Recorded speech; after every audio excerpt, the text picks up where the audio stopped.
visita a esta primeira aldeia, onde vamos visitar essencialmente a história de 3 casas. Esta primeira casa aqui como casa de Maria, esta terceira casa aqui como casa de José e aquela casa mais ao fundo como casa de Isabel, prima de Maria.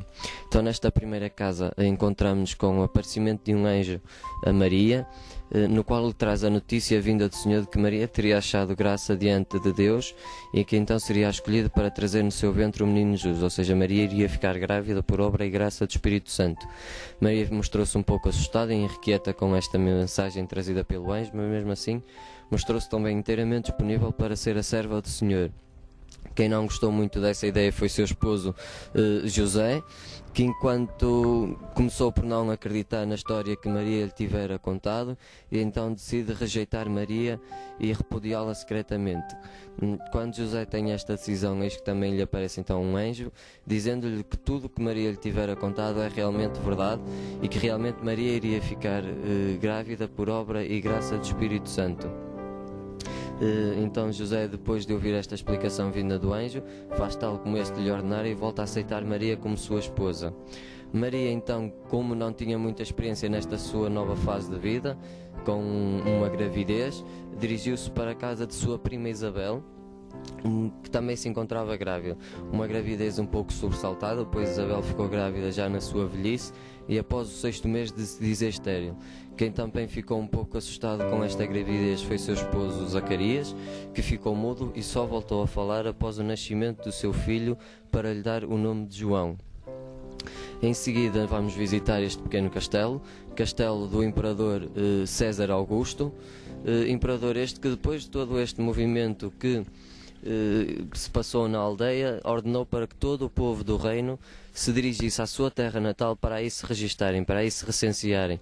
Então aqui José e Maria, acompanhados por um burro, fizeram tal como o imperador lhes ordenara e fizeram uma viagem que durou cerca de 4 dias, uma viagem bastante dura e penosa, essencialmente para Maria, que já se encontrava grávida, já quase fazia os 9 meses da sua gravidez. Então, após 4 dias então de viagem, uma viagem dura e penosa, como já referi, chegaram então a uma pequena estalagem, onde vão procurar um quarto para poderem descansar desta viagem, para poderem pernoitar. Mas infelizmente sem qualquer sucesso, pois tal como eles, outros aldeões se dirigiam para as suas terras natal para aí se registarem. Então José e Maria já não conseguiram encontrar algum quarto para poderem pernoitar. Até que então lhes aparece uma pobre estalajadeira, que lhes indica um local que não era nada luxuoso, nem tinha nada de grandes condições, que era ao fundo do rio, uma pequena gruta, onde esta guardava alguns dos seus animais, Então José e Maria, para não passarem mais uma noite ao relento, aceitaram então o que essa pobre estalajadeira lhes tinha para oferecer e dirigiram-se a toda a pressa para essa gruta para poderem descansar o quanto antes. Antes de nós chegarmos a essa gruta, também temos este pequeno grupo de pastores, onde, enquanto pastava as suas ovelhas, eis que também lhe aparece um anjo, trazendo-lhes a boa nova de que o menino Jesus já tivera nascido. Então os pastores, depois de ouvirem esta boa nova vinda dele pelos anjos, dirigiram-se para essa gruta para poderem também contemplar o cenário do nascimento do menino Jesus. Eis que então chegamos a essa gruta, onde encontramos o menino Jesus deitado numa manjedoura, acompanhado por José e Maria, e como a única forma de aquecimento que o menino Jesus tinha era feita com o bafejar vinda dos animais.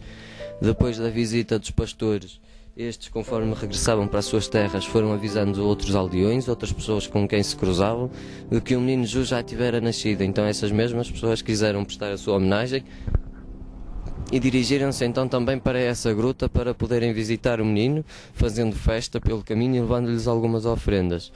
Outros também dirigiram-se a terras bem distantes, que são os nossos mais conhecidos, os nossos 3 reis magos. Guiados pela estrela, atravessaram o deserto para poderem visitar o menino.